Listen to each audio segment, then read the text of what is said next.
আসসালামু আলাইকুম রহমতুল্লাহি ওয়া বারাকাতুহু। মা বাবা এগ্রো ফেজ থেকে আপনাদের স্বাগতম। কী অবস্থা, কেমন আছেন সবাই? আশা করি আল্লাহর রহমতে ভালো আছেন। জমিটা হয়তো দেখে চিনতে পারতেছেন, আমাদের আরেকটা ঘাসের জমি ছিল। তো এখানে ঘাসগুলা সবগুলা নষ্ট হয়ে গেছে। নষ্ট হওয়ার কারণে আমরা উপযুক্তভাবে চাষ করতে পারি নাই। আপনারা প্রশ্ন করতে পারেন উপযুক্তভাবে চাষ করি নাই কেন।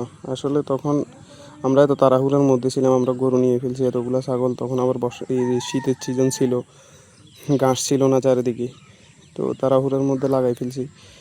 আসলে এগুলার লাগানোর হচ্ছে যে এগুলাকে আঁটি বেঁধে তারপর লাগানো। আমরা কিন্তু ওইভাবে করি নাই।